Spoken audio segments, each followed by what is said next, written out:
The scream echoed through the night, tearing through the silence like a sharp dagger. It wasn't just any scream. It was the sound of pure, visceral terror, the kind that freezes the blood in your veins. And the worst part? It was coming from the room next to mine.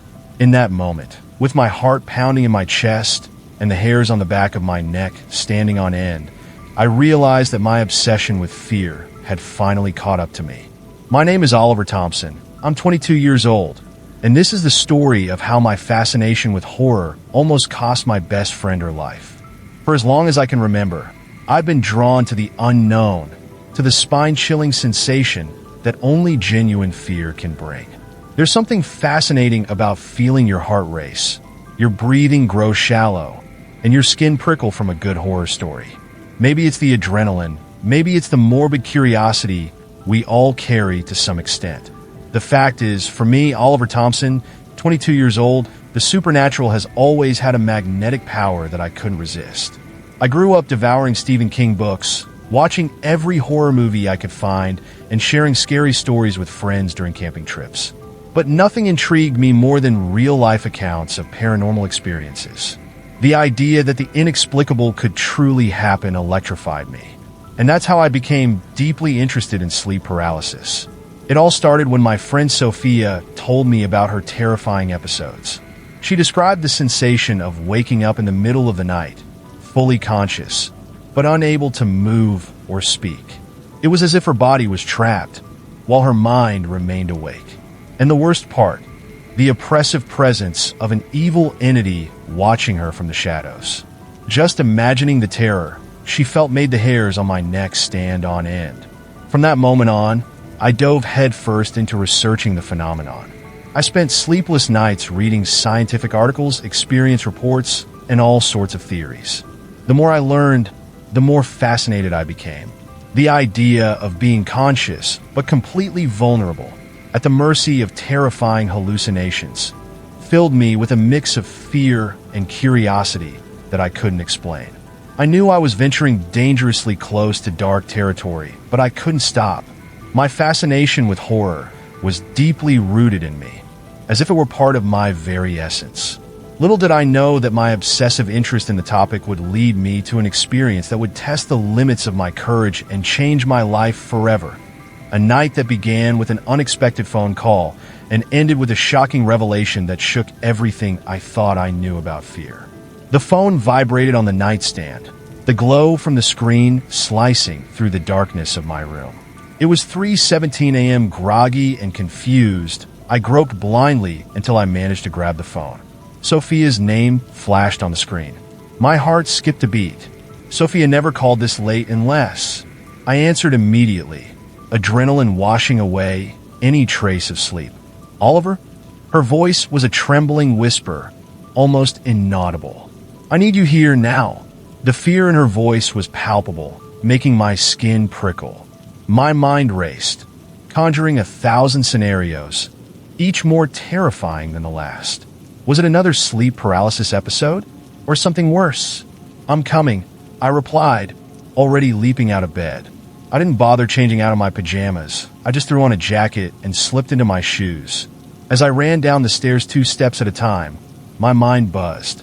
Part of me was worried, of course, but I couldn't deny a spark of excitement. It felt as though every book I'd read, every movie I'd watched, had been leading to this moment. I got in the car and sped down the deserted street. The night was eerily silent, as if the entire world was holding its breath. The shadows seemed thicker, more threatening. Every tree, every lamppost seemed to hide some lurking danger. I tried to focus on the road, but my imagination ran wild, conjuring images of Sophia, terrified, surrounded by malevolent presences. The 15-minute drive felt like hours. When I finally parked in front of Sophia's house, my heart was pounding so hard I could hear it. The house was completely dark, as silent as a tomb. For a moment, I hesitated. What if it was just a nightmare? What if I was overreacting? But then I remembered Sophia's trembling voice on the phone, and I knew I couldn't turn back. Taking a deep breath, I gathered all my courage and stepped out of the car, plunging into the darkness of the night. The creak of the front door echoed through the silent house, making me shiver. I entered cautiously, my eyes struggling to adjust to the dim light. The air felt thick, heavy, as if an invisible presence filled every corner. "Sophia," I called softly, but only silence answered. A chill ran down my spine as I made my way down the hallway toward her room. The bedroom door was ajar.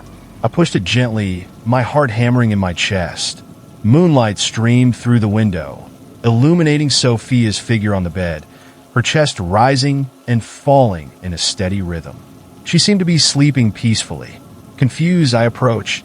Had it just been a nightmare? Or had something worse happened, and she had managed to fall back asleep?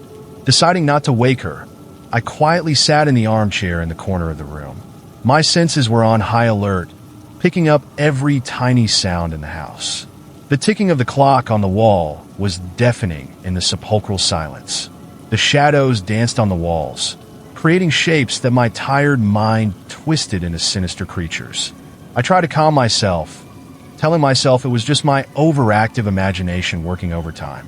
While I waited, my mind wandered to all the horror stories I'd read or heard. How many of them began this way, with someone answering a call for help in the dead of night, only to find themselves in a situation beyond comprehension? Reality and fiction seemed to blur, making it hard to distinguish where one ended and the other began. Every passing minute felt like an eternity. Suddenly, a subtle movement from Sophia snapped me out of my thoughts. She stirred slightly, her expression shifting from serene to tense. I leaned forward, watching closely. Was this the start of another sleep paralysis episode? My heart raced with a mix of fear and, shamefully, excitement. I was about to witness firsthand the phenomenon that had fascinated me for so long. Little did I know that the next moments would be more terrifying than anything I could have imagined. The silence was suddenly shattered by a sharp scream that chilled my blood. Sophia thrashed on the bed, her eyes wide with terror fixed on an invisible point on the ceiling. I jumped out of the armchair, my heart pounding, and rushed to her. "Sophia! Sophia! I'm here!" I shouted, gripping her shoulders. Her body trembled violently under my hands, tears streaming down her waxy pale face. She didn't seem to see or hear me. Her wide, glassy eyes were focused on something beyond my understanding. I tried shaking her gently, calling her name repeatedly, but it was as if an invisible barrier separated us. The terror on her face was so palpable that I felt my own fear swell, fueled by her despair. What was she seeing? What could be so horrifying to provoke such a visceral reaction? I held her tightly, feeling her body tremble against mine. Her fear seemed to seep into my bones, chilling me to the core. I whispered comforting words into her ear, praying they would somehow pierce the fog of terror enveloping her. The minutes dragged on, each second stretching into an eternity as I fought to bring her back to reality. Gradually, I felt Sophia's body relax in my arms. Her gaze began to focus, her pupils, dilated by fear, slowly returning to normal. She blinked several times, as if emerging from a deep nightmare. "Oliver," she whispered, her voice hoarse and trembling. The relief I felt upon hearing my name was overwhelming. "I'm here," I replied, holding her tighter. "Everything's okay now. You're safe." Sophia buried her face in my chest and began to sob. We stayed like that for a long time, me cradling her gently while she cried. My mind was a whirlwind. What exactly had I witnessed? Was it just an unusually intense sleep paralysis episode? Or was it something more? The line between the rational and the supernatural had never felt so thin. As the first rays of sunlight began to seep through the window, I realized that something fundamental within me had changed. My fascination with the unknown was now stained by the real terror I had just experienced. The hours that followed blurred into whispered consolations and cups of hot tea. Little by little, Sophia calmed down enough to talk about what had happened. Her words were halting, as if reliving the experience was too painful. She spoke of a malevolent presence, a shadow that seemed to suck all the air out of the room. of the sensation of invisible hands squeezing her throat. Every detail made my stomach churn, the reality surpassing any horror story I had ever read. As the sunlight began to flood the room with a golden hue, exhaustion finally weighed on me. Sophia had fallen asleep, drained from the night's terror. I decided it was time to leave. I scribbled a note and left it on her nightstand, promising to check in on her later. I slipped out of the house quietly, blinking against the morning light. The world outside felt surreal, oddly normal after what we had been through. I had barely arrived home when my phone rang again. It was Sophia. My heart leapt into my throat. Oliver, her voice was a shaky whisper. "Come back. There's something here." The blood froze in my veins. The exhaustion I had felt seconds before evaporated instantly, replaced by a surge of adrenaline. Without a second thought, I rushed back to my car, propelled by a mix of fear and determination. As I sped back to Sophia's house, my mind spun. What could be happening? Was it another episode so soon after the first? Or something worse? With every passing mile, the feeling that something terrible awaited me grew stronger in my chest. The morning streets, filled with people heading to work and children on their way to school, felt like a surreal backdrop compared to the terror I knew was waiting for me. I screeched to a halt in front of Sophia's house, practically jumping out of the car before turning off the engine. The quietness of the neighborhood contrasted sharply with the storm of emotions raging inside me. I sprinted to the door, my heart hammering in my chest. I had no idea what I would find on the other side, but I was determined to face whatever it was. Little did I know that the revelation awaiting me would shatter the foundations of my understanding of fear and reality. I burst through Sophia's front door, breathless, my heart in my throat. What I found made me stop dead in my tracks, as if I had run into an invisible wall. The living room was full of police officers, their serious faces stark against the familiar surroundings. The air was heavy with tension. My eyes scanned the room frantically, searching for Sophia. Where was she? What had happened? One of the officers, a burly man with tired eyes, approached me. "You must be Oliver," he said, his voice low and steady. I nodded, unable to form words. "We found a man hiding in her closet." His words hit me like a punch to the gut. My world spun, and for a moment I thought I might faint. An intruder, a real intruder, not a supernatural entity, not a hallucination from sleep paralysis, but a tangible human danger. I staggered towards Sophia's room, driven by an impulse I couldn't control. The scene that greeted me was one of chaos. The closet doors flung wide open, clothes scattered across the floor like confetti after a macabre party. The reality of the situation hit me like a freight train. While I had been sitting in the armchair, lost in my fantasies about the supernatural, a flesh and blood intruder had been watching from the shadows. The horror of the situation made my stomach churn, a wave of nausea washing over me. Sophia sat on the bed, wrapped in a blanket, with a female officer by her side. Our eyes met, and I saw in hers a mix of relief and lingering terror that broke my heart. I rushed to her, wrapping her in a tight embrace. "I'm sorry," I murmured over and over, consumed by guilt. How could I have been so blind? How could I have mistaken real danger for my fantasies about the supernatural? The following hours passed in a blur of statements and consolations. I learned that my unexpected presence had, in fact, saved Sophia. The intruder, frightened by my arrival, hadn't dared to act. The gratitude in her eyes was palpable, mixed with the terror that I knew would take time to fade. As the police wrapped up their investigation, I found myself confronting the thin line between courage and recklessness, realizing how my actions, driven by chance and obsession, had drastically altered my friend's fate. In the days that followed, I found myself torn between relief at having helped Sophia and the crushing guilt of not recognizing the real danger sooner. Every time I closed my eyes, I saw the open closet and imagined the intruder watching me as I ironically waited for supernatural manifestations. Reality had proven far scarier than any ghost story I had ever read. Despite the trauma, Sophia displayed a strength I hadn't known she possessed.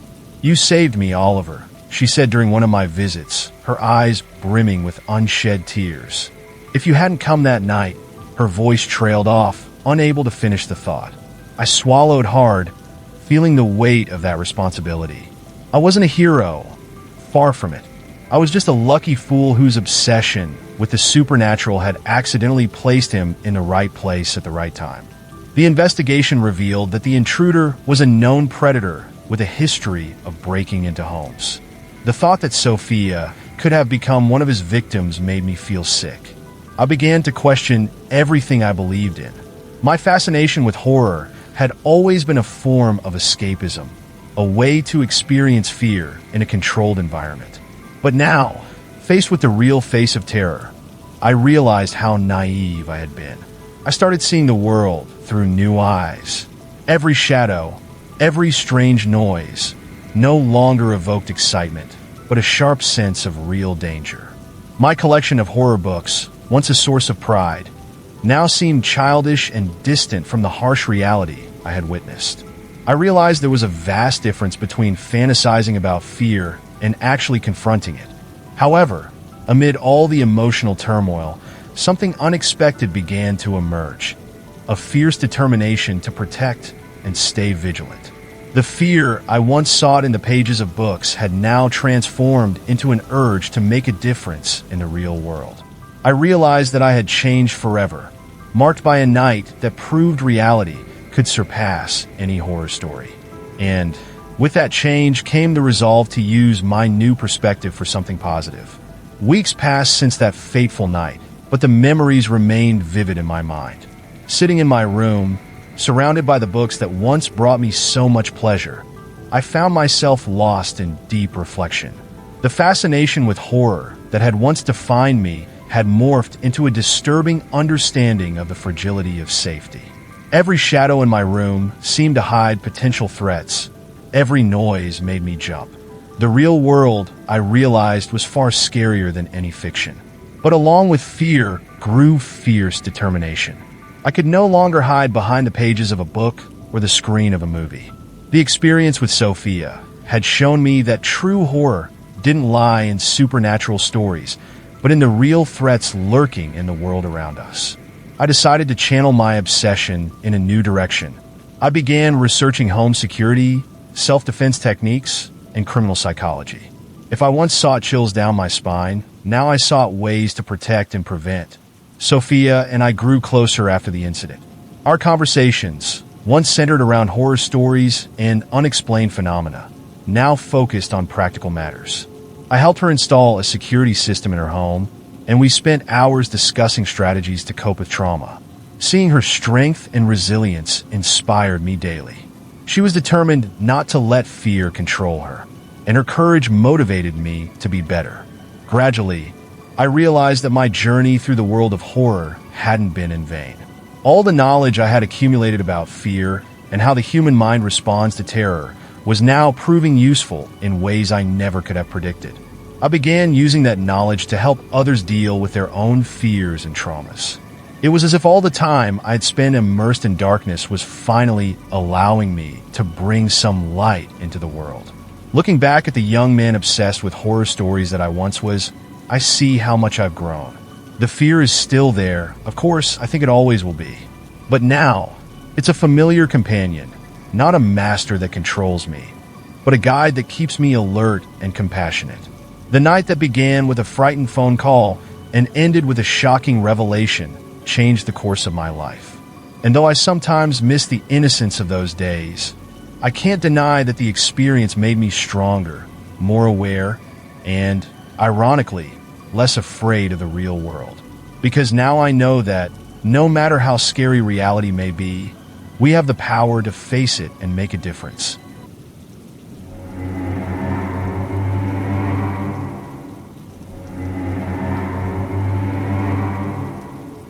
The clock on the wall read 11:47 p.m. when the front door's lock clicked open silently.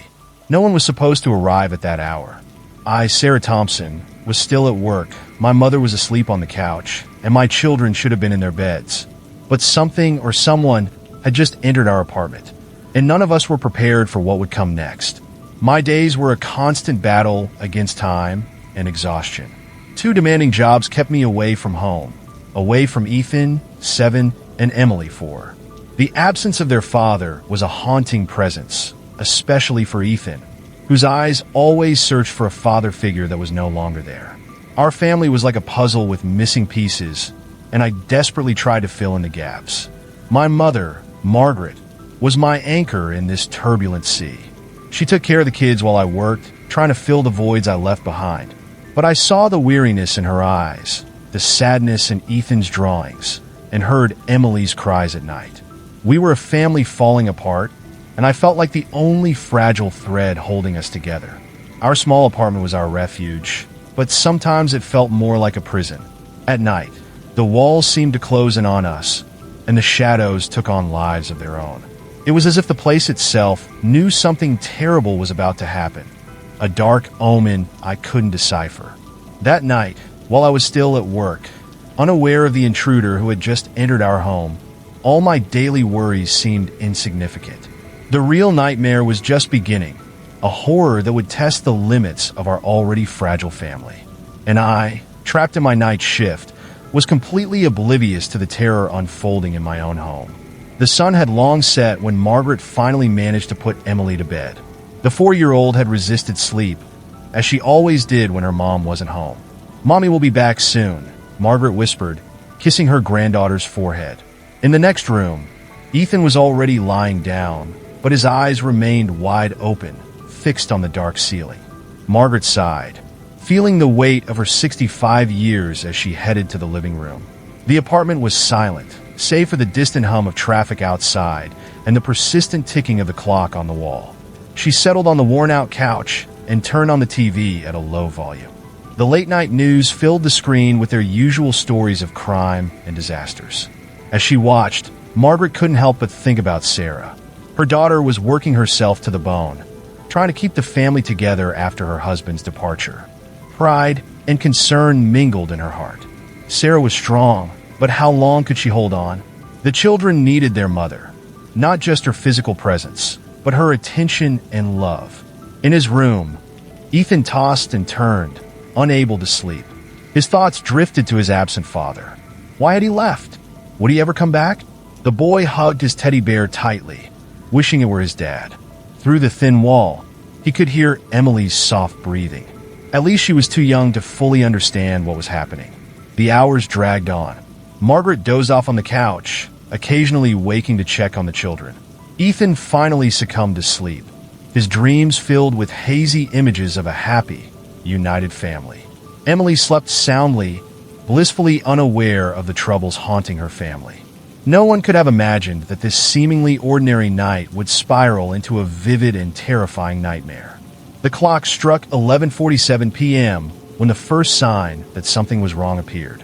A faint, almost imperceptible creak came from the front door. In her light sleep, Margaret furrowed her brow but didn't wake. The intruder had arrived, and the night was about to turn into a nightmare. The sound was barely audible, but it was enough to pull Ethan from his restless sleep. His eyes shot open, his heart pounding in his chest. Something was wrong. Very wrong. The night silence seemed to amplify every little noise, and Ethan could swear he heard footsteps in the hallway. With his heart thudding against his ribs, the 7-year-old sat up in bed. The darkness in the room felt heavier, more menacing. His eyes wandered to the closed door, wondering what might be on the other side. Was it his grandmother? Or his mother, coming home late from work? But a voice in his head whispered that it wasn't either of them. Ethan slid out of bed, his bare feet touching the cold floor. Each step toward the door felt like an eternity. His trembling hand reached for the doorknob, hesitating for a moment. Fear and curiosity battled within him. Finally, summoning all the courage his small body could muster, he turned the knob. The hallway was shrouded in shadows, illuminated only by the faint light from the living room. Ethan could make out the outline of the couch where his grandmother usually slept, but he couldn't tell if she was there. His eyes adjusted to the darkness, and that's when he saw it, a strange figure standing in the middle of the living room. Time seemed to freeze. Ethan held his breath, his body paralyzed with fear. The figure wasn't his mother, nor his grandmother. It was a woman he had never seen before, and she was completely naked, her pale body glowing faintly in the dim light. Her movements were erratic, almost as if she were dancing to a song only she could hear. Ethan wanted to scream, to run back to his room and hide under the covers, but his body refused to move. He watched in horror as the woman mumbled incomprehensible words, her glazed eyes fixed on something he couldn't see. Then it happened. The woman abruptly turned her head, her eyes locking onto Ethan's. In that moment, the boy's world crumbled into pure terror. The scream he had been holding back finally escaped, echoing through the house like an alarm. Ethan's scream shattered the apartment's silence, jolting Margaret from her light sleep on the couch. She jumped to her feet, her heart racing, her mind still foggy from sleep. For a moment, she was paralyzed, unsure if the scream had been real or part of a nightmare. Then she heard Emily's cries from the bedroom and knew something terrible was happening. Margaret rushed into the hallway, her joints protesting the sudden movement. That's when she saw it. Ethan standing at his bedroom door, his face pale with terror, and in the center of the living room, illuminated by the faint glow of the TV, a completely naked woman. The scene was so surreal that, for a moment, Margaret thought she was hallucinating. The intruder moved erratically, her glazed eyes fixed on something invisible. She mumbled unintelligible words, her voice alternating between whispers and muffled screams. A chill ran down Margaret's spine. There was something profoundly disturbing about this woman's presence, something that went beyond the shock of finding a naked stranger in her home. "Ethan, go back to your room," Margaret whispered, trying to keep her voice calm despite the panic threatening to overwhelm her. But the boy seemed frozen, unable to move. His wide eyes were locked on the bizarre figure in the middle of the room. The woman, apparently oblivious to their presence until now, suddenly turned sharply. Her once unfocused eyes zeroed in on Ethan. A twisted smile spread across her lips, and she began moving toward the boy. Margaret acted on instinct. She dashed forward, positioning herself between the intruder and her grandson. "Stay away from him," she shouted, her voice trembling with fear and anger. The woman halted, her eyes now focused on Margaret. For a fleeting moment, there was a glimmer of clarity in her gaze, quickly replaced by a feral expression. With a guttural scream, the intruder lunged, desperation fueling her actions. Margaret grabbed the first object she could find, a heavy ceramic vase on the side table. Without hesitation, she hurled it at the woman. The vase struck the intruder's shoulder, causing her to stumble backward. Seizing the opportunity, Margaret shoved Ethan back into his room. "Lock the door," she ordered, before rushing to Emily's room, where the little girl was still crying uncontrollably. Margaret held Emily tightly against her chest, the little girl sobbing uncontrollably, her small body trembling with fear. Margaret could hear Ethan calling for her from his room, his voice thick with tears. The situation was desperate, but Margaret knew she had to act. She was the only thing standing between her grandchildren and the danger threatening them. With a determination she didn't know she possessed, Margaret gently placed Emily on the bed. "Stay here, sweetheart," she whispered, kissing the girl's forehead. "Grandma is going to take care of everything." It was a dangerous promise, but one she had to make to calm the terrified child. Margaret made her way to the door, her heart pounding so hard it felt like it might burst from her chest. She took a deep breath, trying to steady her nerves. Years of caring for her family, of facing life's hardships, had prepared her for this moment. She would not let anything harm her grandchildren. With a swift movement, she opened the door and stepped into the hallway. The scene in the living room was utter chaos. Furniture was overturned, shards of glass and porcelain littered the floor. And in the middle of it all, the intruder continued her destructive frenzy, still completely naked, her movements erratic and violent. Margaret didn't hesitate. She sprinted to the kitchen, her eyes scanning frantically for something she could use as a weapon. Her gaze fell on a heavy cast-iron skillet on the stove. Without a second thought, she grabbed it, the cold metal giving her a strange sense of reassurance. Armed with the skillet, Margaret returned to the living room. "Hey, she shouted, her voice firmer than she expected. The intruder turned toward her, wild eyes locking onto Margaret's. For a moment, the two women stood frozen, locked in a silent battle of wills. It was the intruder who made the first move, charging with a feral scream. Margaret acted on instinct, swinging the skillet with all the strength she could muster. The impact was deafening, the metal striking the side of the woman's head with a dull thud. The intruder staggered backward, dazed by the blow. Margaret wasted no time. With surprising agility, she rushed to the phone.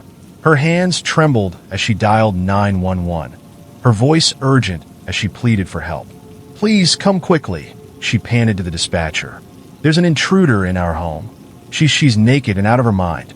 I have 2 small children here. Please help us." As she spoke, Margaret kept her eyes on the intruder, who now lay crumpled on the floor, groaning softly. The relief of having subdued the threat was overshadowed by the fear that the situation could change at any moment. Margaret knew she couldn't let her guard down until help arrived. The minutes that followed felt like an eternity. Margaret stood on high alert, the skillet still clenched tightly in her hands, ready to defend her family again if necessary. The sound of distant sirens was the sweetest thing she had ever heard. Help was on the way, and they had survived the worst. But Margaret knew the consequences of this night would linger long after the intruder was gone. The sound of the sirens grew louder with each passing second, slicing through the night's silence. Margaret felt a wave of relief wash over her, but she didn't dare lower her guard.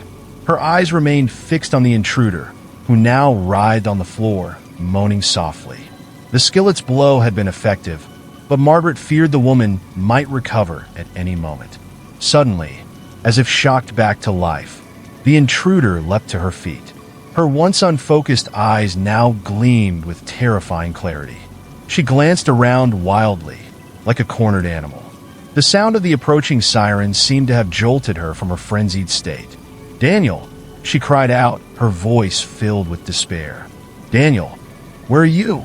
Margaret watched in stunned disbelief as the woman darted around the room, calling out the name repeatedly. Who was Daniel? Could he be the reason behind this bizarre invasion? The intruder stopped abruptly, her gaze locking onto the front door. Before Margaret could react, the woman bolted toward the exit.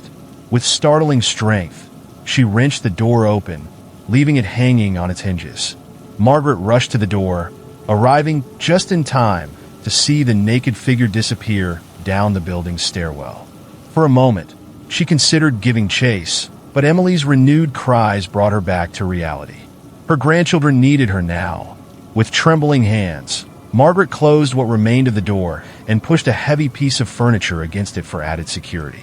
She then hurried to Ethan's room, unlocking the door. The boy flung himself into her arms, sobbing uncontrollably. "It's all right now, sweetheart," Margaret whispered, stroking his hair. "The bad woman is gone. The police are coming." She carried Ethan to Emily's room, gathering both children into a protective embrace. Minutes later, the apartment was filled with police officers. Margaret watched, exhausted, as they searched every corner for clues about the intruder. The children clung to her, still trembling with fear. A young officer approached, his expression a mix of concern and admiration. "Ma'am," he said gently, "you were incredibly brave. Can you tell us what happened?" Margaret took a deep breath, preparing to relive the nightmare as she recounted the night's events. As she spoke, she couldn't help but think of Sarah. How would her daughter react when she learned that, while working to support the family, they had faced unimaginable terror at home? The days following the incident were a blur of frantic activity and intense emotions. Sarah arrived home shortly after the police, her face a mask of horror and guilt as she learned what her family had endured. She hugged the children and her mother tightly, tears streaming down her face as she whispered endless apologies. The nights became a struggle. Ethan refused to sleep alone, plagued by vivid nightmares of the naked woman invading his room. Emily, too young to fully understand what had happened, became inexplicably attached to Margaret, crying whenever her grandmother left her sight. Sarah, devastated by the guilt of not being there during the ordeal, took a leave of absence from work, determined to be present for her family. The long nights were filled with whispered reassurances and tight embraces. The police made regular visits, updating the family on the investigation. The intruder had been identified as a runaway patient from a nearby psychiatric institution. Her name was Lisa, and she suffered from severe schizophrenia. Daniel, the name she had called out, was her deceased son. The revelation, while clarifying, did little to ease the family's trauma. Therapists were brought in to help them process the traumatic event.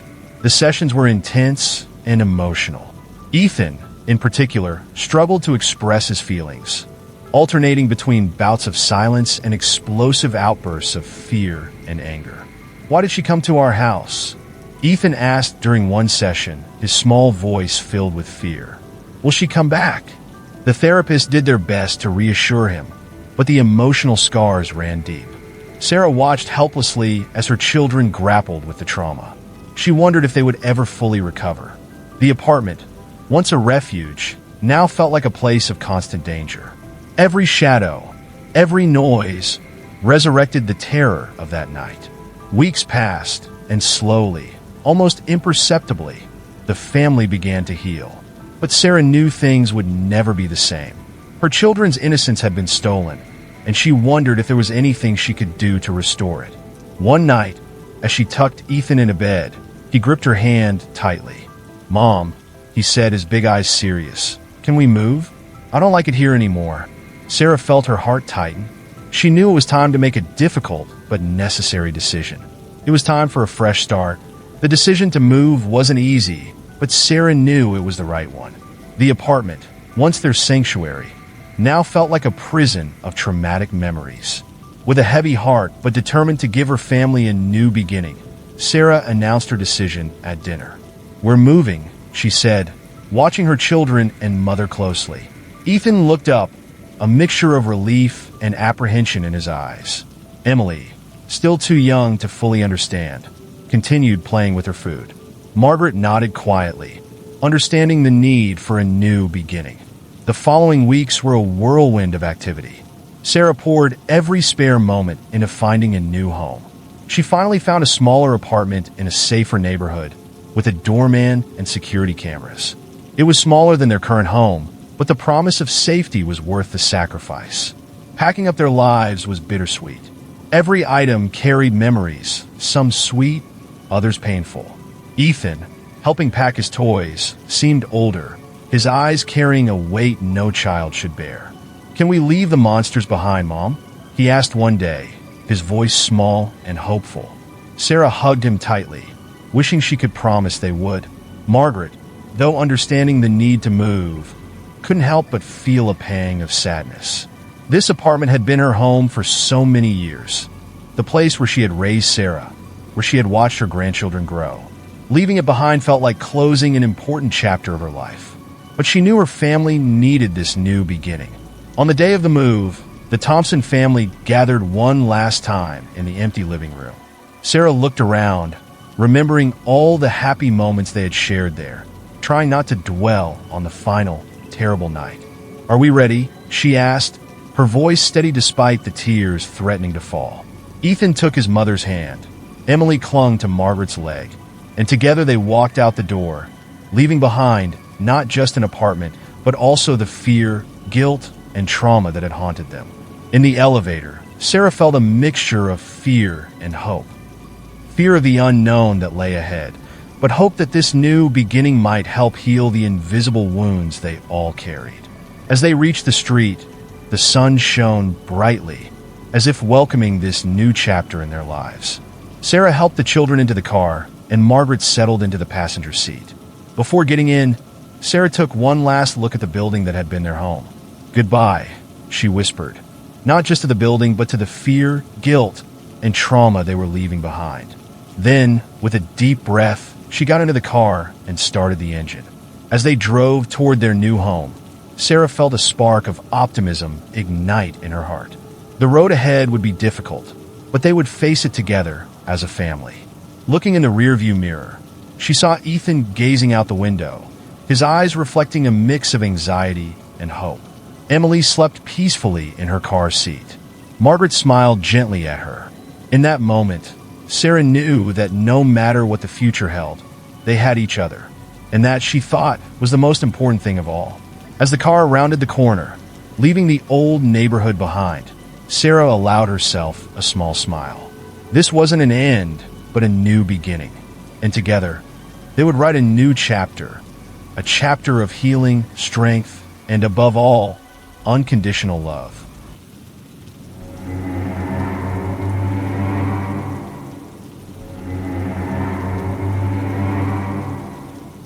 There was someone in my house. I knew at the moment I turned the doorknob. On that stifling summer night, the absurd thought struck me like lightning. I had just come home after an exhausting day at work, longing for a moment of peace. The heavy, oppressive air foreshadowed a storm, but at that moment, all I wanted was to sink into the couch and forget about the world outside. Little did I know that the apparent tranquility was just the calm before the storm that was about to descend on my life. I hesitated for a second, my hand frozen on the doorknob. The silence on the other side of the door screamed in my ears. I took a deep breath, trying to steady my nerves. It was ridiculous, I thought. No one could be inside. I had lived alone for years and never had any problems. Still, I couldn't shake the unsettling feeling creeping over me. Finally, I mustered the courage to open the door. Darkness greeted me, familiar yet strangely threatening. I flicked on the lights, half expecting to see an intruder standing in the middle of the living room. But there was no one. Everything was exactly as I had left it that morning. I laughed nervously at myself. The exhaustion was clearly affecting me. I dropped my bag to the floor with a dull thud and made my way to the kitchen. The fridge hummed softly, a noise almost comforting amidst the oppressive silence. I grabbed a bottle of water and took long gulps, feeling the cold liquid soothe the heat that seemed to radiate from inside me. I glanced out the window, noticing the dark clouds gathering on the horizon. A chill ran down my spine as if my body sensed the danger approaching. I shook my head, trying to dispel the dark thoughts. It was just a night like any other, I told myself. I decided to take a quick shower to clear my mind. The warm water cascaded over my body, washing away the tension of the day. As I dried off, I heard the distant rumble of thunder. The storm was coming. I slipped into an oversized t-shirt and comfortable shorts, ready for a quiet night at home. Walking barefoot down the hallway, I felt the cold wood beneath my feet. The smell of rain was already creeping in through the slightly open windows. I returned to the living room and settled on the couch, turning on the TV to find some distraction. The news was reporting a series of break-ins in the area, but I paid little attention. Our neighborhood had always been quiet and safe. I switched channels, stopping on an old black and white film. The low hum of the TV mixed with the rising noise of the storm outside. My eyes grew heavy, and exhaustion finally began to take over. I didn't know how long I lay there, teetering between wakefulness and sleep. Darkness had engulfed the room, illuminated only by the occasional flashes of lightning. That's when I heard it, a subtle noise, almost imperceptible. At first, I thought it was just the wind or my imagination playing tricks on me. But something deep inside screamed that something was very, very wrong. I sat up, alert, my senses sharpened by growing fear. And that was the moment my world began to crumble. A thunderous clap tore through the sky, making the windows tremble. I jumped from the couch, my heart hammering in my chest. The room was plunged into darkness, except for the sporadic flashes of lightning illuminating the space in irregular bursts. I fumbled blindly for the switch, but when I flipped it, nothing happened. The power was out. I cursed under my breath, feeling panic swell inside me. That sound I had heard earlier, had it been real or just my overactive imagination? With trembling hands, I grabbed my phone from the coffee table. The dim light from the screen cast unsettling shadows into corners of the room. I took a deep breath, trying to calm myself. It was just a power outage, nothing more. It happened all the time during heavy storms. I decided to check the windows to make sure they were all closed. As I approached the first one, a flash of lightning lit up the outside, and my heart nearly stopped. For a brief instant, I thought I saw a figure in the yard. I blinked rapidly, and when I looked again, there was nothing but trees swaying violently in the wind. I shook my head, laughing nervously at myself. Fear was making me see things. I continued my round through the house, checking every window. It was when I reached the kitchen that I noticed something strange. The window was open, the curtains billowing wildly in the wind. I was certain I had closed it earlier. With my heart in my throat, I approached slowly. Rain poured in through the opening, forming a puddle on the kitchen floor. I reached out to shut the window when movement in the yard caught my attention. I froze, my eyes straining to penetrate the darkness outside. For a moment, I saw nothing but the rain falling in torrents. Then, another flash of lightning illuminated the sky, and there it was, a dark figure standing in the middle of the yard, looking directly at me. I stifled a scream and backed away quickly, bumping into the kitchen table and sending a stack of plates crashing to the floor. The noise snapped me out of my terror-induced trance. I bolted for the living room, locking the kitchen door behind me. My mind raced, trying to process what I had just seen. Could it be possible? Was someone really out there, watching me? I tried to convince myself it was just a shadow, a trick of the light and rain. But the unsettling feeling of being watched wouldn't leave me. I paced the living room, debating whether to call the police. They would probably think I was overreacting. After all, I hadn't really seen anyone, had I? That's when I heard it, a soft creak from upstairs. I froze in place, barely daring to breathe. The sound came again, louder this time. Footsteps. Someone was upstairs in my house. Fear paralyzed me for a moment that felt like an eternity. My mind screamed for me to run, to get out as fast as I could, but my body refused to obey. The footsteps continued, slow and deliberate, as if whoever was upstairs wasn't in a hurry. Finally, survival instincts kicked in, overpowering the terror. I moved silently toward the front door, praying the hinges wouldn't creak. Every step felt like an eternity, my ears straining to catch any sound from above. When I reached the door, my heart sank. The key wasn't in the lock. I frantically searched my pockets, but they were empty. The realization hit me like a punch. The key must be in my bag, which I had dropped when I entered the house. I glanced around, desperate. The bag lay on the floor, near the couch. To reach it, I would have to cross the living room, exposing myself to the view of the stairs. If the intruder came down at that moment, a creak on the stairs made me freeze again. The footsteps were moving, descending. My heart pounded so loudly, I feared it would give me away. Without thinking, I dove behind the couch, praying the darkness would conceal me. From my hiding spot, I saw a shadow move at the top of the stairs. The figure paused there for a moment, as if sniffing the air. Then slowly it began to descend. Each step made the old wood groan, sending waves of terror through my body. I held my breath as the figure reached the bottom of the stairs. It was a man, tall and broad, dressed entirely in black. His face was hidden beneath a hood, but I could feel his eyes scanning the room, searching.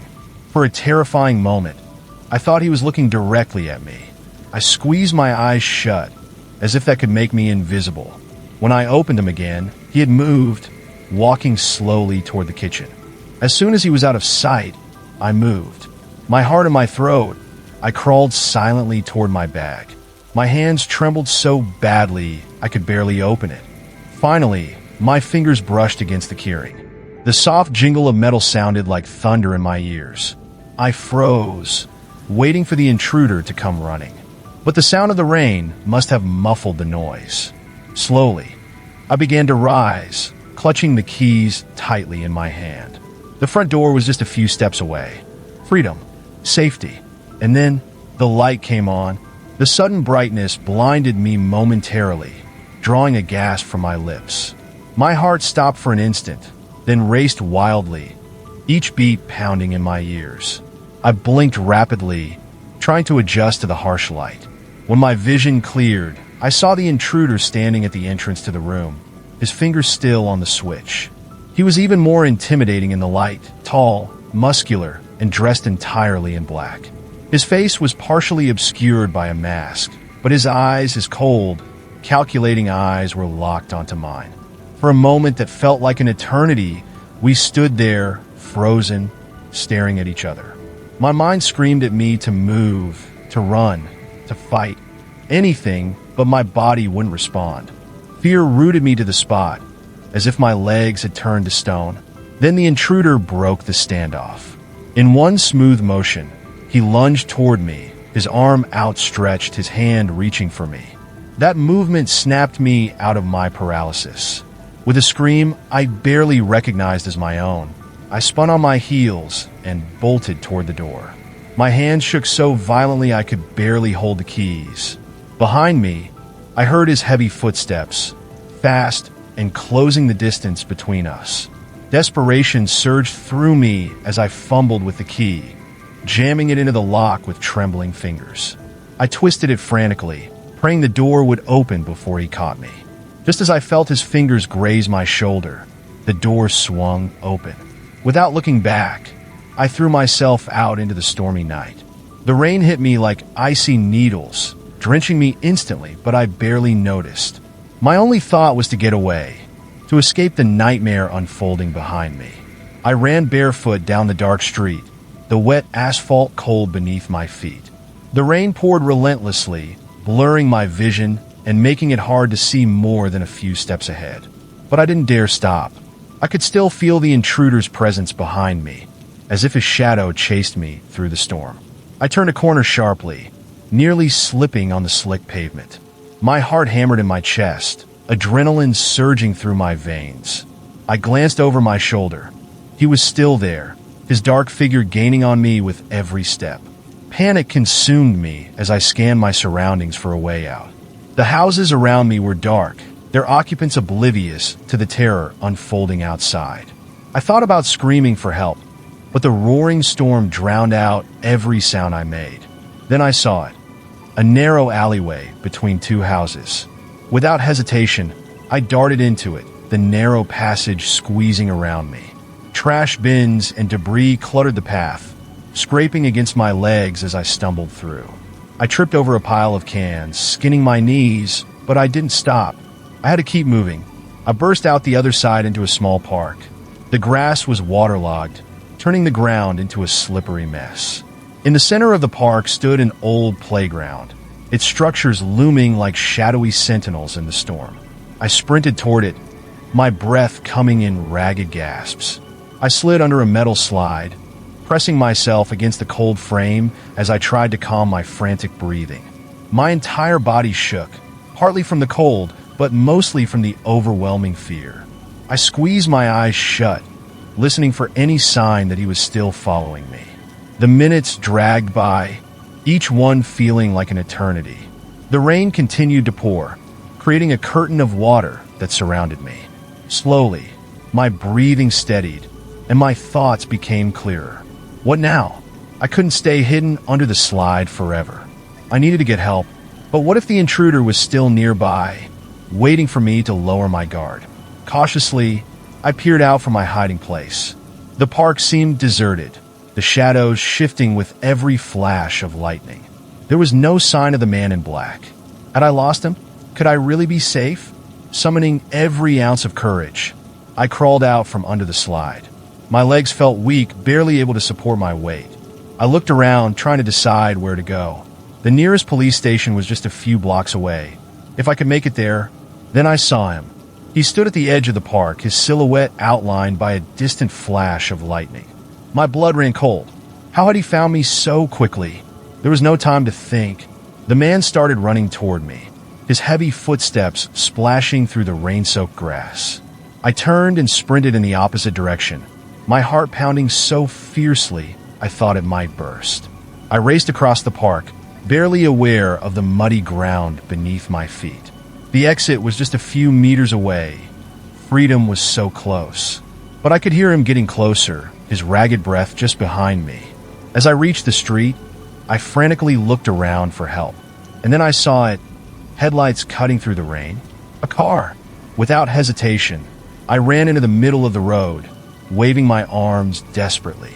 The car skidded to a halt, its tires screeching on the wet pavement. For one terrifying moment, I thought it wouldn't stop in time. But then, it did, just inches from me. The driver's door swung open, and a man jumped out, his face etched with concern. "Are you all right, miss?" he asked, approaching cautiously. Words caught in my throat. I glanced over my shoulder, expecting to see the intruder emerging from the shadows. But the street behind me was empty. Please," I stammered, finally finding my voice. "I need help. Someone's chasing me." The man scanned the street, his gaze sharp and alert. Then, gently, he rested a hand on my shoulder. "Come on, I'll take you to the police station. You'll be safe there." Tears of relief mixed with the rain streaming down my face. I nodded, climbing into the warmth of the car. But as I settled into the seat, I couldn't help but glance back once more. The street remained empty, but the uneasy feeling lingered that somehow this wasn't over. The car's interior was warm and dry, a stark contrast to the storm raging outside. My body trembled uncontrollably, a combination of cold, adrenaline, and lingering fear. The man, who introduced himself as David, cranked the heater and handed me his jacket. "You're safe now," he said reassuringly. "We'll be at the station in a few minutes." I nodded silently, too shaken to speak. My mind replayed the events of the night, the intruder in my home, the desperate chase through the streets. Had I really escaped? Or was he still out there, waiting, watching, planning his next move? David drove in silence, casting occasional worried glances in my direction. When we finally pulled up to the police station, I felt an enormous weight lift from my shoulders. The bright lights and constant activity inside gave me a sense of safety I hadn't felt in hours. A female officer greeted us at the entrance, her expression a blend of professionalism and concern. "I'm Sergeant Martinez," she introduced herself. "Can you tell me what happened?" The words spilled out of me like a flood. I told her everything. The strange feeling when I got home, the noises, the intruder, the chase. Sergeant Martinez listened attentively, taking notes and asking clarifying questions when necessary. "We'll conduct a thorough search of your home and the surrounding area," she assured me once I had finished. "For now, you'll stay here. You're safe with us." Days passed in a blur of fear and exhaustion. The police scoured every inch of my house, but they found nothing, only signs of forced entry. I stayed with a friend, too terrified to return to the place I once called home. Sleep eluded me, and when I did drift off, nightmares of the intruder haunted me. Then one rainy afternoon, the phone call came. It was the detective handling my case. His voice was tense. "We need you to come back to your house," he said. "We found something you need to see." Dread coiled in my stomach as I drove back to the house. Every mile brought a new wave of anxiety. What could they have found? Could they finally have a lead on the intruder? When I arrived, a group of officers greeted me, their expressions grim. The detective led me inside, straight to my bedroom. "Are you ready?" he asked, his hand resting on the doorknob. I nodded, unable to speak. He opened the door slowly, and my eyes were immediately drawn to the bed. There, resting on my pillow, was a piece of paper. With trembling hands, I picked it up. The message, written in jagged, unsettling handwriting, read simply, "I'll be back soon." A wave of cold terror washed over me. The nightmare wasn't over. The intruder hadn't just invaded my home. He had infiltrated my life, stealing my peace and security. And now, with those 3 ominous words, he had promised that the terror was far from finished. I looked at the detective, hoping for some reassurance, some guarantee that they could protect me. But his eyes mirrored the same worry that churned inside me. This wasn't the end. It was only the beginning of a new chapter in the horror that had taken hold of my life.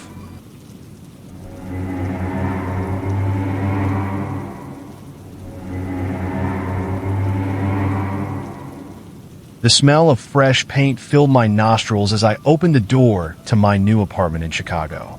It was small but cozy, exactly what I needed to start my new life. I took a deep breath, feeling the weight of the change and the excitement of the unknown. The big city had always been my dream, and now I was about to live it. Little did I know that this decision would lead me on a journey that would test my limits and change my perspective forever. I dropped my bags on the floor and went to the foggy window. Outside, the city pulsed with an almost palpable energy. Cars honked, hurried people walked on the sidewalks, and the horizon was painted with skyscrapers that seemed to touch the sky. It was so different from the small town I came from. I felt a mix of excitement and fear. Was I really prepared for this? The doubt passed quickly, swallowed by the determination that had brought me here. The sound of footsteps on the stairs snapped me out of my daydreams. Jake and Olivia, my new roommates, appeared carrying boxes. Their smiles were contagious, and soon I found myself smiling back. "Welcome to your new home, Tyler," Jake exclaimed, dropping a box on the floor. Olivia approached, her eyes shining with enthusiasm. "You're going to love living here," she said, giving my shoulder a friendly pat. At that moment, I felt I had found my place. We spent the next few hours unpacking, laughing, and sharing stories. The apartment gradually came to life, each object finding its place. The bare walls were filled with posters and photos, the fridge stocked with beer and food. Jake turned on the stereo, and soon we were dancing awkwardly between the half-empty boxes. It was an impromptu celebration of the beginning of this new phase. As night fell, we gathered on the small balcony. The city stretched out before us, a sea of twinkling lights. I raised my beer in a silent toast to the future, to the unknown, to the adventures that awaited me.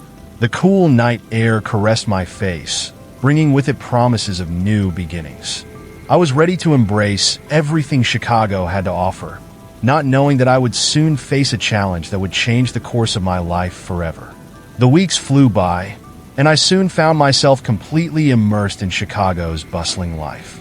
Work was challenging but stimulating, and I gradually built my network of friends. It was on a Friday night, after a particularly stressful week, that I decided to accept an invitation to go out with some office colleagues. "Come on, Tyler. You need to loosen up a bit," Sarah, one of the graphic designers, insisted. Her infectious smile and the promise of fun were enough to convince me. Little did I know that this seemingly innocent decision would be the trigger for a series of events that would change my life. The bar was packed, the flashing lights creating an almost hypnotic atmosphere. The loud music pulsed in my ears, making my body involuntarily vibrate. I started with a beer, but soon the tequila shots started circulating. Each sip burned my throat, but also dissolved my inhibitions. The hours passed in a blur of laughter, clumsy dancing, and conversations shouted over the deafening music. I found myself telling jokes I didn't even know I knew, dancing with a confidence I never had when sober. It was as if a bolder, more carefree version of me had taken control. As the night wore on, my vision became increasingly blurred. The faces around me became indistinct blobs, and the floor seemed to undulate beneath my feet. A distant part of my mind knew I had drunk too much, but that voice of reason was easily drowned out by the euphoria of the moment. "Another round," I shouted, receiving shouts of approval from my drinking companions. The bartender, a burly man with a knowing smile, shook his head as he served another round. His look seemed to say he had seen many like me before, lost in the illusion of invincibility that alcohol provides. I can't say exactly when I decided it was time to leave. The memories of that part of the night are fragmented, like pieces of a puzzle that don't quite fit together. I vaguely remember saying goodbye to my colleagues, their distant voices warning me to be careful. The cold night air hit me like a slap when I stumbled out of the bar. The streets of Chicago, so familiar during the day, now seemed like a confusing maze of lights and shadows. I managed, I'm not sure how, to hail a cab. The driver gave me a disapproving look in the rearview mirror, probably fearing I would throw up in his car. The trip back home was a blur of blurry images and growing nausea. When the taxi finally stopped in front of my building, it took me a few seconds to realize we had arrived. I paid the fare, leaving an overly generous tip, the result of my inability to count money correctly. I got out of the car with difficulty, almost falling on the sidewalk. The world was spinning around me, and I had to lean against the building wall for a moment to regain my balance. The task of opening the front door never seemed so challenging. My hands were shaking as I struggled with the keys, cursing softly with each frustrated attempt. When I finally managed to get in, the silence of the hall enveloped me, broken only by the echo of my unsteady steps. The elevator was out of order, of course. I looked at the stairs as if they were Everest, each step a monumental challenge in my current state. I began the climb, clinging to the railing as if my life depended on it. My head was throbbing, and a wave of nausea threatened to knock me down at any moment. Finally, after what seemed like an eternity, I reached my floor. The hallway seemed to stretch infinitely, the walls undulating disturbingly. I managed to get to my apartment door, another battle with the keys, and finally entered, falling onto the couch with a sigh of relief. The silence of the apartment was deafening after the chaos of the bar. Jake and Olivia were probably sleeping, and I envied their peaceful slumber. I don't know how long I lay there, fighting against dizziness and nausea. It could have been minutes or hours. The world was spinning even with my eyes closed, and I clung to the couch as if it could prevent me from falling. It was in this state of vulnerability that I heard the sound. At first, I thought it was my imagination, a trick played by my drunken brain. But there was again the doorbell. The sound echoed through the apartment, jolting me out of my alcoholic stupor. I looked at the clock. 3:47 a.m. Who could it be at this hour? With difficulty, I got up and stumbled to the intercom. My clouded mind struggled to process the situation. Maybe it was Jake or Olivia, having forgotten their keys? But no, they were home. I was sure of that. Hesitantly, I pressed the intercom button. "Who is it?" I asked, my voice hoarse and slurred. The answer came in the form of a female voice, soft and urgent. "Please, let me in. I'm scared. Someone is following me." The desperation in her voice was palpable, sending chills down my spine despite the alcoholic stupor. I was paralyzed for a moment, my dulled brain struggling to process the situation. Part of me, the rational part that alcohol hadn't managed to silence completely, screamed that this was a terrible idea. Opening the door to a stranger in the middle of the night, in a big city like Chicago, it was madness. But another part, perhaps influenced by the drink and a distorted sense of heroism, argued that I couldn't leave someone in danger. What if it was real? What if that woman really needed help? Could I live with myself if something happened to her because I refused to open the door? "Please," the voice pleaded again, the urgency increasing. "He's coming. I can hear the footsteps." My heart raced, adrenaline beginning to cut through the alcoholic fog. I looked around, as if searching for someone who could tell me what to do. But I was alone with my decision. The seconds seemed to drag on as I struggled internally. The voice of reason seemed increasingly distant, muffled by alcohol and the impulse to help. With a resigned sigh, my fingers trembled over the button. "Okay," I heard my own voice say, as if coming from far away. "I'm opening," and with that, I pressed the button to release the entrance, not knowing that I was about to make the biggest mistake of my life. With my heart racing, I opened the apartment door and waited, listening intently. The silence in the hallway was oppressive, interrupted only by the distant hum of the refrigerator and my own irregular breathing. Where was she? Why wasn't she coming up? With each passing second, the feeling that something was wrong grew in my stomach, mixing with the nausea from the drinking. My mind, still clouded by alcohol, struggled to process the situation. Maybe she was too scared to move? Or maybe... No, I didn't want to think about the other possibility. "Hello?" I called hesitantly, my voice echoing in the empty hallway. No response.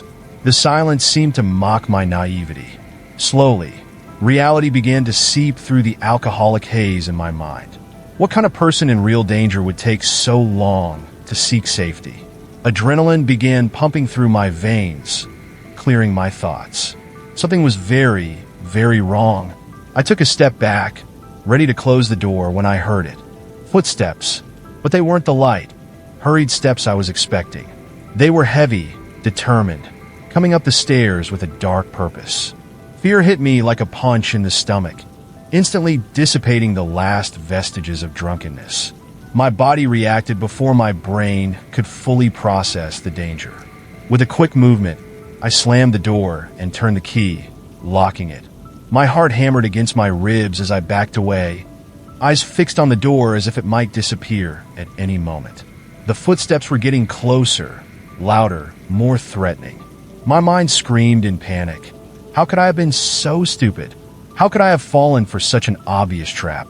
The hallway outside went silent for a moment, and then a knock on the door. Strong, decisive, threatening. I froze, barely daring to breathe. Maybe if I stayed absolutely quiet, they would think the apartment was empty. Another knock, stronger this time, followed by a deep, angry male voice. "We know you're in there." Open the door. Fear turned into pure terror. It wasn't just one person, it was several. And they knew I was here. My mind raced, desperately searching for a way out. Should I scream for help? Call the police?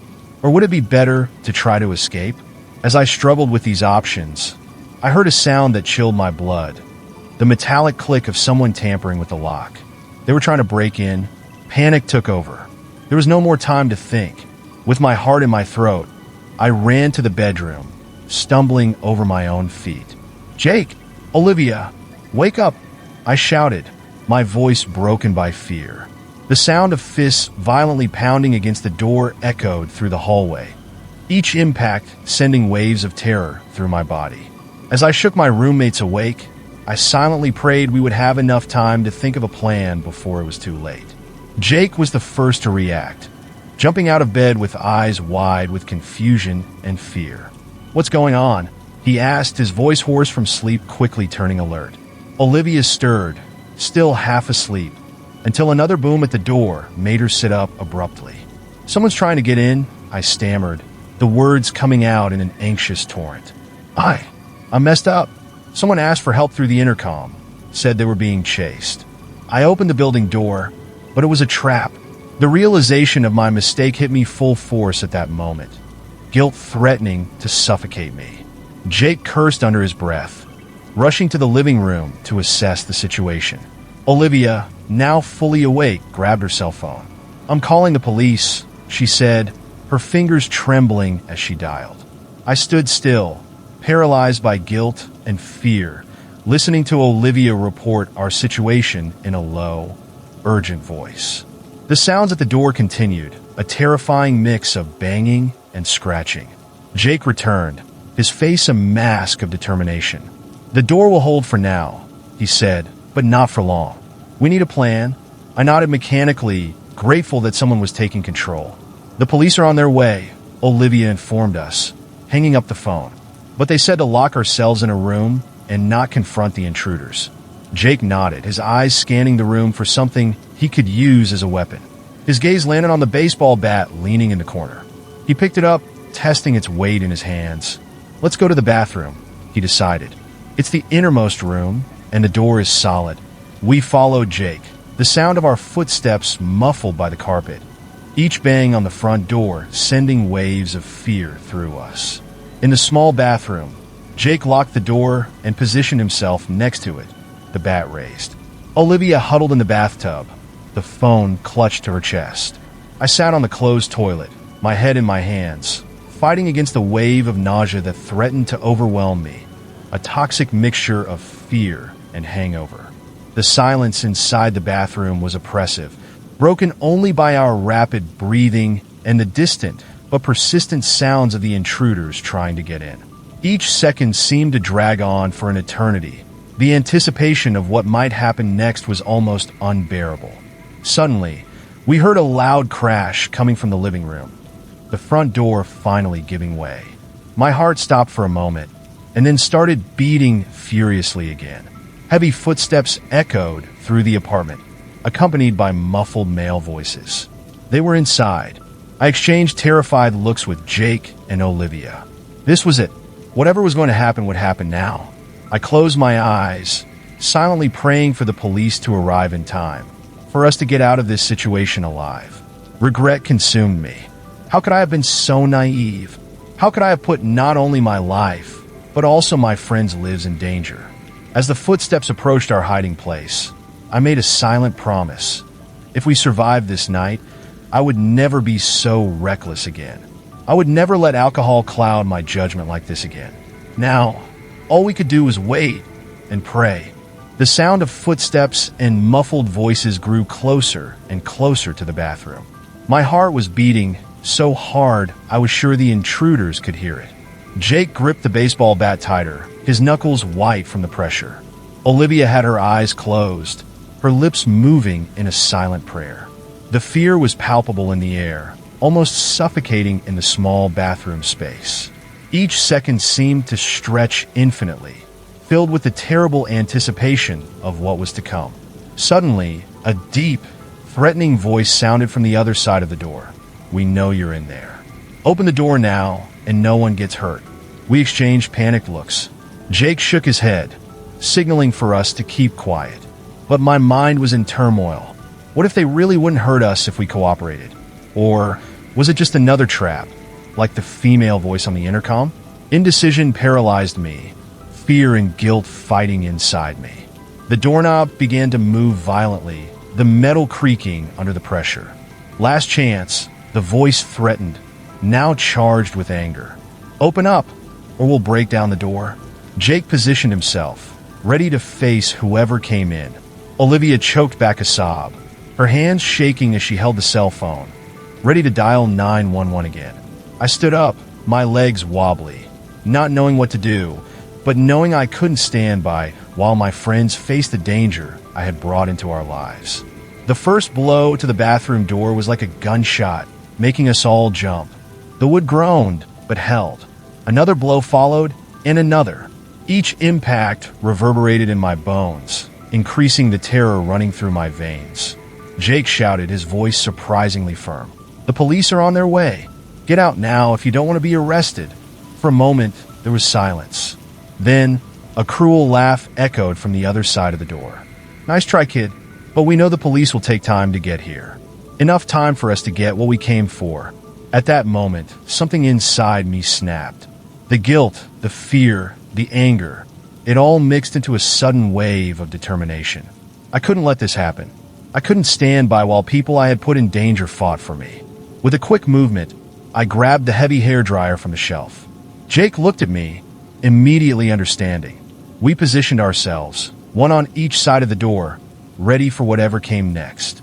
Olivia got up from the bathtub, holding a shampoo bottle like an improvised weapon. United, we prepared to face whatever was on the other side of that door. The next blow could be the last, and we were determined not to go down without a fight. The attack on the door continued, each blow stronger than the last. The wood began to crack, small splinters flying with each impact. The air was charged with tension, our muscles tense, ready for action. Jake counted softly, synchronizing our defense. 1, 2, 3. The sound of distant sirens penetrated the chaos, growing rapidly. My heart leaped. The police were coming, but would it be in time? Suddenly, the blows stopped. There was a moment of tense silence, broken only by our ragged breathing.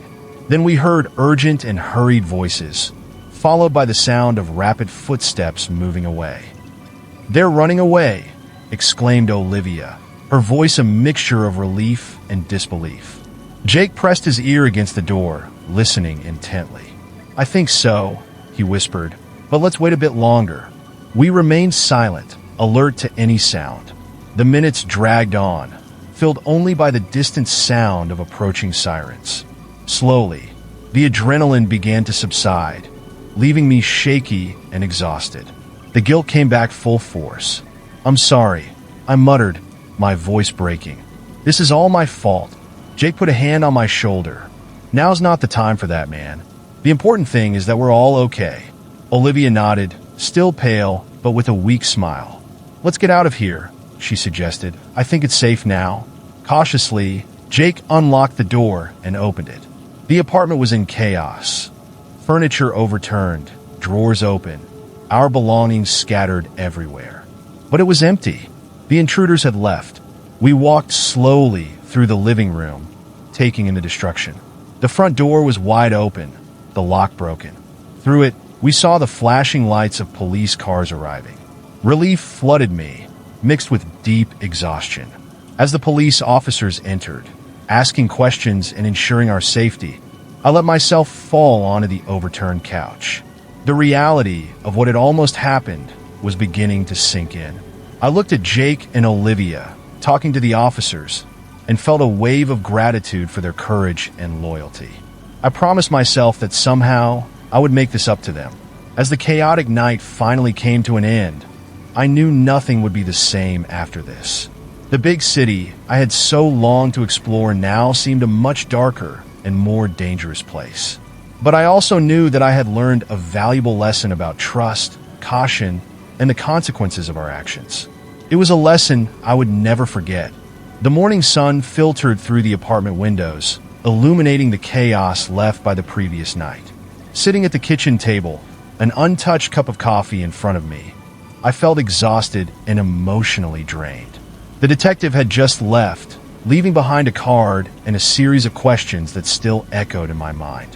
How could I have been so naive, so reckless? The consequences of my actions weighed on me like an anchor. Jake entered the kitchen, his serious face reflecting the fatigue we all felt. He sat across from me, his eyes studying my face for a moment before speaking. "Man, you got lucky," he said, breaking the silence. I nodded slowly, my hands trembling slightly as I reached for my coffee cup. "I know," I replied, my voice hoarse. I'm sorry for all this. I put you guys in danger, and..." Jake raised his hand, interrupting me. "What's done is done. The important thing is that we learn from this." Olivia joined us, bringing a tray with toast and eggs. "I thought we could eat something," she said softly. Her gesture of normalcy amidst the chaos touched me deeply. As we ate in silence, my mind wandered, replaying the events of the previous night. The ease with which I fell into the trap, the terror of being cornered, the courage of my friends. Each memory was a painful lesson about the consequences of my actions. "What do we do now?" I finally asked, breaking the silence. Jake and Olivia exchanged glances. "Well, first we're going to beef up the apartment security," Jake said. "New locks, maybe an alarm system." Olivia nodded. "And I think we could all take a self-defense course," she suggested. "But more importantly," she continued, looking directly at me, "we need to be more careful. All of us." I understood what she meant. It wasn't just about locking doors or learning to defend ourselves. It was about making wiser decisions, about not letting alcohol or the desire to help cloud our judgment. As we finished our impromptu breakfast, I felt a mix of emotions. There was shame and regret, yes, but also a growing determination. Chicago suddenly seemed like a very different place, full of shadows and hidden dangers. But I also realized that I had learned valuable lessons about caution, about the value of true friendship, and about the importance of trusting my instincts. I looked at Jake and Olivia, gratitude filling my chest. "Thank you," I said simply, knowing they would understand everything I wanted to say with that single word. They smiled back, a tired but genuine smile. As we got up to start cleaning up the mess in the apartment, I knew that despite the terror of the previous night, I had found something precious here in Chicago. True friends and a new understanding of myself. The future was still uncertain, but I was determined to face it with more wisdom and strength than before.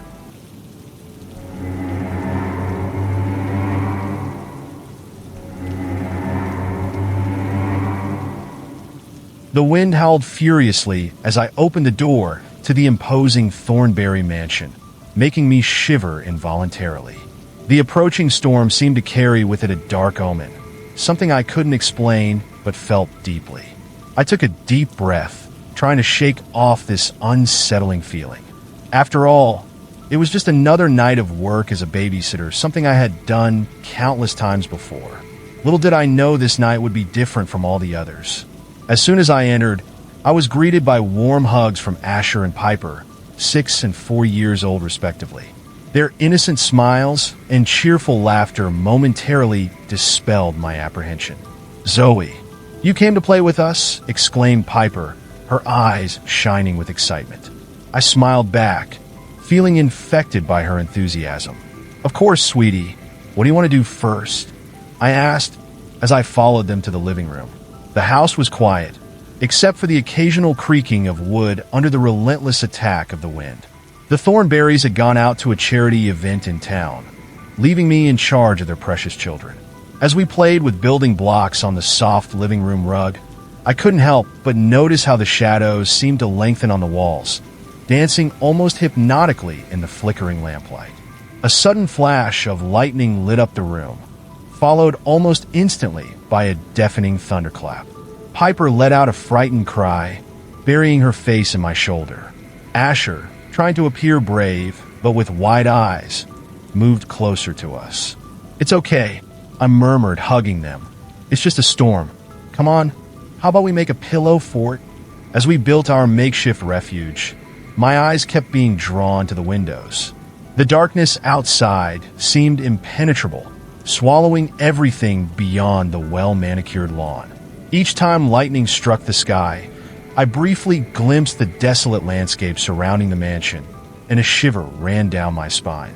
There was something about that night, something in the air, that left me uneasy. I shook my head, forcing myself to smile at the children. It was just an ordinary babysitting night, I repeated to myself. Little did I know that the real terror was yet to come. The phone rang abruptly, its shrill sound cutting through the air like a sharp knife. I jumped, my heart instantly racing. "Keep playing, honey," I said to Piper, who was looking at me curiously. "I'll answer the phone real quick." I walked to the device, trying to calm my nerves. It was probably just the Thornberrys checking on the children. I took a deep breath and answered. "Thornberry residence," I said, keeping my voice steady. The silence on the other end of the line was deafening. I frowned, confused. "Hello," I insisted. That's when I heard it. Heavy breathing, slow and deliberate. My stomach clenched. Something about that breathing seemed wrong, threatening. "Who is this?" I asked, my voice now trembling slightly. The line went dead. I hung up the phone, my hands shaking slightly. It must have been a mistake, I tried to convince myself. Or maybe the storm was interfering with the call. I returned to the children, forcing a smile. Asher was building an impressive tower of blocks, while Piper was drawing something colorful on a piece of paper. Their normalcy was comforting, anchoring me in everyday reality. But my mind kept going back to that strange call. There was something about it that deeply disturbed me, something I couldn't explain. Minutes later, the phone rang again. I hesitated for a moment before answering. "Thornberry residence," I repeated, my voice more cautious this time. "I'm watching you," whispered a hoarse voice on the other end. The blood froze in my veins. I quickly hung up, my heart pounding against my chest. This couldn't be real. It was just a sick joke. It had to be. But a part of me, a part that was growing with each passing second, knew it wasn't. With shaky legs, I went to check the locks on the doors and windows. The wind howled outside, as if echoing the growing unease in my chest. Every shadow seemed to hide a danger, every noise a potential intruder. I returned to the living room, where Asher and Piper continued playing, oblivious to my growing panic. I looked at them, so innocent, so vulnerable. A fierce determination grew inside me. No matter what happened, I would protect them. But as I watched the storm intensify outside, I couldn't help the terrifying thought. What if I couldn't? The phone rang once more, its sound now loaded with an almost palpable threat. My hands were shaking as I reached for the receiver. Part of me wanted to ignore it, pretend it wasn't happening. But I knew I couldn't. With my heart racing, I answered. "Are the children safe?" asked the voice, now mocking. The fear I had been trying to contain exploded in my chest. How did he know about Asher and Piper? The line went dead before I could respond, leaving me with a deafening silence and growing dread. I turned to the children, struggling to keep my composure. They looked at me curiously, sensing something was wrong. "Hey, how about we play camping?" I suggested, forcing a smile. Their faces lit up at the idea, momentarily dispelling the tension in the air. We quickly began building a pillow fort in the middle of the living room. As we worked, I kept my eyes alert, checking every shadow, every noise. The fort was almost ready when another lightning bolt illuminated the room, followed by a deafening thunderclap. Piper screamed, running into my arms. I hugged her tight, feeling her little body tremble. Asher moved closer, trying to look brave, but I saw the fear in his eyes. It's okay, I murmured more to myself than to them. Let's get inside our fort, it'll be fun. We crawled into the makeshift structure, and I began telling a story, trying to distract them. But my mind was elsewhere.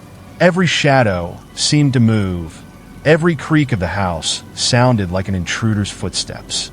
The storm outside seemed to mock us, its constant howl increasing my anxiety. What if the man on the phone was really watching us? What if he was out there, waiting for the right moment to strike? I looked at Asher and Piper, laughing at my silly story, completely unaware of the danger. At that moment, I made a silent promise to myself. I would do anything to keep them safe. As the night wore on, my tension grew. Each minute seemed to drag on, full of terrible possibilities. The calls had stopped, but somehow, the silence was even more frightening. It was as if the whole world was holding its breath, waiting for something to happen. And I knew, deep down, that something would happen. The question was, would I be prepared when the time came? The need to do something, anything, to protect us became overwhelming. With the children finally asleep in the pillow fort, I decided it was time to call for help. I picked up the landline, my fingers trembling as I dialed the Thornberry's number. Nothing, not even a dial tone. My stomach sank as I realized the storm must have knocked out the lines. Desperate, I ran to grab my cell phone from my bag. No signal. Panic threatened to overwhelm me, but I forced myself to take deep breaths. I couldn't afford to lose control, not with 2 children depending on me. I then remembered Mr. Thornberry's office upstairs. He had a landline there. Maybe that line was still working. It was a small chance, but it was all I had. I gently woke Asher and Piper. "We're going on an adventure," I whispered, trying to sound excited. "We're going to explore upstairs." They followed me sleepily, clinging to my legs as we climbed the stairs. The dark hallway seemed to stretch on forever, each shadow a potential threat. We finally reached the office. My heart was beating so hard I was sure the children could hear it. With trembling hands, I picked up the phone. Silence. The line was dead. I closed my eyes, fighting back tears of frustration and fear. We were truly alone. I looked at Asher and Piper, their faces sleepy and trusting. They believed I would protect them, that I had all the answers. How could I tell them I was just as scared as they were? That's when I heard it, a crash from downstairs, followed by the unmistakable sound of breaking glass. My blood ran cold. He was here. The man on the phone, the intruder, was inside the house. I pulled the children close to me, my mind racing for a plan. We needed to hide, and fast. My eyes scanned the office, landing on a large closet in the corner. "Let's play hide and seek," I whispered, guiding them to the closet. "You need to be very quiet, okay? No matter what happens, don't make a sound." As I closed the closet door, I saw the fear in the children's eyes. They had finally realized something was wrong. "Everything will be all right," I promised, praying it wasn't a lie. "I'll protect you." With a heavy heart, I closed the door, leaving them in darkness. I turned to face whatever was coming. My eyes swept the office, looking for something, anything I could use as a weapon. That's when I saw the letter opener on the desk. It wasn't much, but it was all I had. I picked it up, feeling its weight in my hand. The sound of heavy footsteps echoed through the house, getting louder and louder. Every second was precious now. Survival was all that mattered, and I would do anything to ensure Asher and Piper survived with me. The sound of footsteps drew closer, each beat echoing in my ears like a funeral drum. My entire body trembled, but my determination remained unshakable. With the letter opener firmly gripped in my sweaty hand, I positioned myself beside the office door. My mind raced, torn between the desperate desire to protect the children and the paralyzing fear of what was to come. The hallway outside seemed like a dark tunnel, swallowing any light that dared to penetrate it. A creak on the stairs made me hold my breath. He was coming up. Each slow, deliberate step increased my anxiety. I closed my eyes for a moment, trying to calm my racing heart. I thought of Asher and Piper, hidden in the closet, trusting me to keep them safe. That trust gave me strength. I couldn't fail them. No matter what happened, I had to protect them. The intruder was now in the hallway, his presence a threatening shadow even before I saw him. I held my breath, waiting. Seconds dragged on like hours. And then, finally, a dark figure passed through the open office door. He was tall, dressed completely in black, with a mask covering his face. My heart nearly stopped. This was real. It was no longer a distant threat over the phone. The danger was here, tangible and terrible. He stopped in the middle of the office, his head turning slowly, examining the environment. I knew I had only seconds before he noticed me. My hand gripped the letter opener so tightly that my fingers ached. It was now or never. With a scream that surprised even myself, I leaped from my hiding place, aiming the letter opener in his direction. The intruder turned, surprised by my sudden attack. For a brief moment, our eyes met. What I saw in his eyes chilled me to the bone. There was no hesitation, no mercy, only a cold, calculated determination. He dodged my attack with frightening ease, grabbing my wrist and twisting it painfully. The letter opener fell to the floor with a metallic clang. I fought desperately, kicking and scratching, but he was much stronger. With a quick movement, he pushed me against the wall, his arm pressing against my throat. As I struggled to breathe, a terrible thought crossed my mind. What if he found the children? The idea gave me a strength I didn't know I possessed. With a muffled scream, I managed to land a blow to his stomach. He stepped back, surprised, and I seized the opportunity to run towards the door. My only chance was to reach the children before him. I ran down the dark hallway, my heart pounding so hard it felt like it would explode in my chest. Behind me, I heard the intruder recover and start the chase. Each of his steps was like thunder in my ears, driving me to run even faster.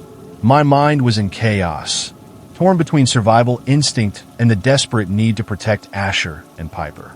I couldn't let him get to them, no matter what happened to me. I turned sharply into a hallway, almost slipping on the carpet. The Thornberry mansion, once so familiar, now seemed like a treacherous labyrinth.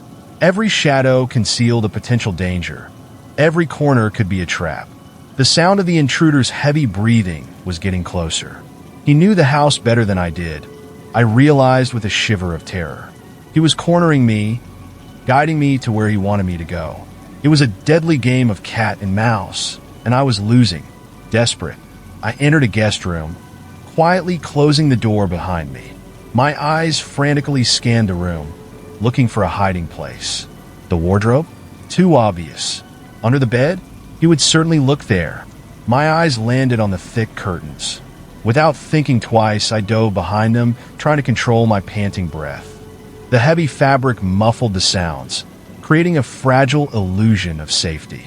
For a moment, everything went quiet. The silence was oppressive, broken only by the distant sound of the storm outside and the frantic beating of my heart. Then I heard it, slow, deliberate footsteps in the hallway. He was searching, methodically checking each room. The doorknob turned slowly. I held my breath, my entire body tense like a violin string about to snap. The door opened with a soft creak. Through a small gap in the curtains, I saw the intruder's silhouette enter the room. He moved with a frightening calmness, as if he had all the time in the world. His eyes swept across the room, pausing for a moment on the curtains where I was hiding. My heart seemed to have stopped. Could he hear the terror pulsing through my veins? Could he smell my fear? For an eternal moment, he stood still, looking directly at my hiding place. Then slowly, he began to approach. Each step was a death sentence drawing nearer. I closed my eyes, silently praying. Please, let the children stay safe. Please, let someone come to help us. Please, let me find a way to get out of this situation alive. Time seemed to freeze as the intruder approached the curtains. My body was tense, ready to react.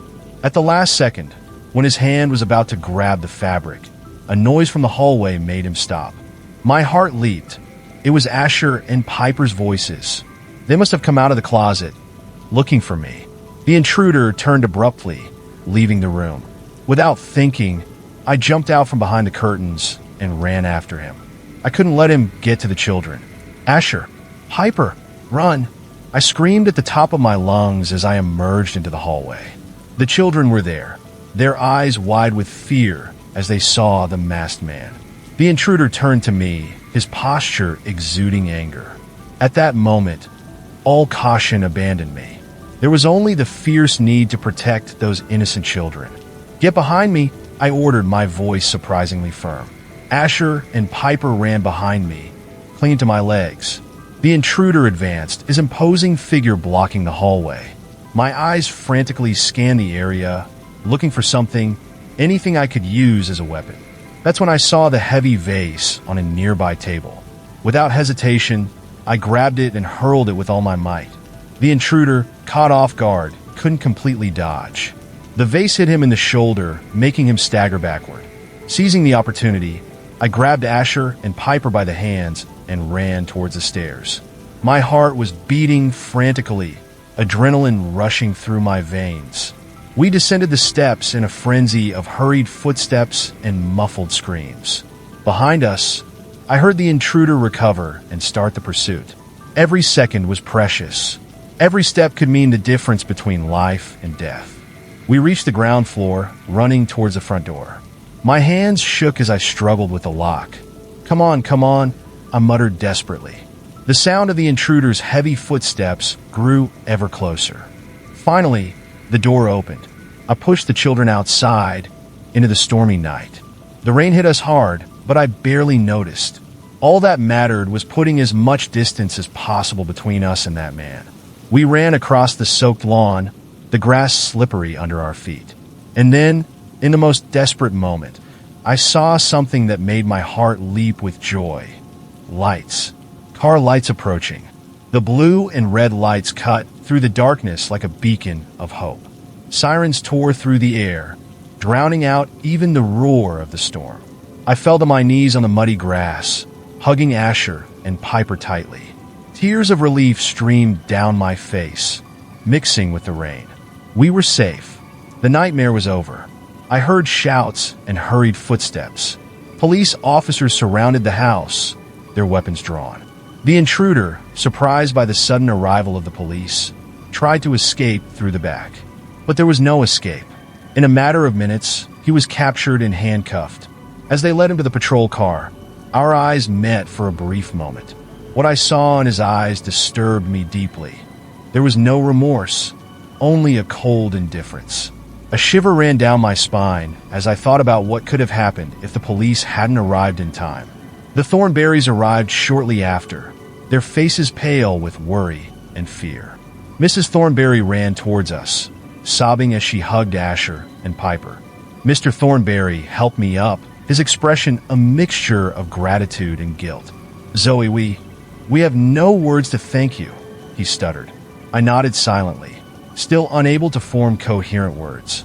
The adrenaline was wearing off, leaving me exhausted and shaky. In the hours that followed, I gave my statement to the police countless times. Each retelling of the story made me relive the terror of that night. But it also made me realize something. I had been stronger than I ever imagined possible. I had faced my worst nightmare and emerged victorious. The girl who entered that house at the beginning of the night was no longer the same one who left now. I had changed, grown, become someone capable of facing the unimaginable to protect those who depended on me. Days passed, and gradually life returned to normal. But the consequences of that night stayed with me. Every shadow, every unexpected noise made me startle. I had nightmares for weeks, but along with the fear came a new determination. I decided that I wouldn't let that experience define me as a victim. Instead, I would use it as a source of strength. I enrolled in self-defense classes, started volunteering at a women's shelter. I discovered a courage I didn't know I possessed, a resilience born from the need to survive and protect. And although the emotional scars from that night never completely disappeared, I learned to carry them not as a burden, but as a reminder of my own strength. The night that should have been my end became, in fact, the beginning of a new Zoe, stronger, braver, and more determined than ever.